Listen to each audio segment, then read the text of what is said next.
ഈശോ മിശിഹായ്ക്ക് സ്തുതിയായിരിക്കട്ടെ. പ്രിയമുള്ളവരെ, വീണ്ടും വചനപഠന ക്ലാസ്സിലേക്ക് എല്ലാവർക്കും സ്വാഗതം. ആദ്യം തന്നെ നമ്മൾ ഈ ആഴ്ച പഠിച്ചുകൊണ്ടിരിക്കുന്ന വചനങ്ങൾ ഒന്നുകൂടി ഓർത്തു നോക്കാം. ഏശയ്യ 59:1 രക്ഷിക്കാൻ കഴിയാത്ത വിധം കർത്താവിൻ്റെ കരം കുറുകിപ്പോയിട്ടില്ല, കേൾക്കാനാവാത്ത വിധം അവിടുത്തെ കാതുകൾക്ക് മാന്യം സംഭവിച്ചിട്ടില്ല. എബ്രായർ 12:14 എല്ലാവരോടും സമാധാനത്തിൽ വർത്തിച്ച് വിശുദ്ധിക്ക് വേണ്ടി പരിശ്രമിക്കുവിൻ, വിശുദ്ധി കൂടാതെ ആർക്കും കർത്താവിനെ ദർശിക്കാൻ സാധിക്കുകയില്ല. സങ്കീർത്തനം 34:10 സിംഹക്കുട്ടികൾ ഇര കിട്ടാതെ വിശന്നു വലഞ്ഞേക്കാം, കർത്താവിനെ അന്വേഷിക്കുന്നവർക്ക് ഒന്നിനും കുറവുണ്ടാവുകയില്ല. ലൂക്ക 2:14 അത്യുന്നതങ്ങളിൽ ദൈവത്തിന് മഹത്വം, ഭൂമിയിൽ ദൈവകൃപ ലഭിച്ചവർക്ക് സമാധാനം. ഇനി നമുക്ക് ഇന്നത്തെ വചനം പഠിക്കാം.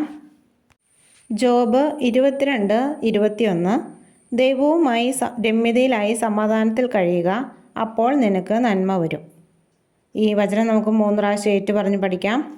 ജോബ് 22:21 ദൈവവുമായി രമ്യതയിലായി സമാധാനത്തിൽ കഴിയുക, അപ്പോൾ നിനക്ക് നന്മ വരും.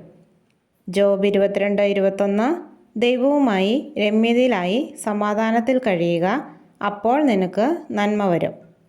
ജോബ് 22:21 ദൈവവുമായി രമ്യതയിലായി സമാധാനത്തിൽ കഴിയുക, അപ്പോൾ നിനക്ക് നന്മ വരും. ഇത് ബുക്കിലേക്ക് എഴുതുകയും പഠിക്കുകയും ചെയ്യുക. നാളെ മറ്റൊരു വചനവുമായിട്ട് കാണാം. ദൈവം എല്ലാവരെയും അനുഗ്രഹിക്കട്ടെ.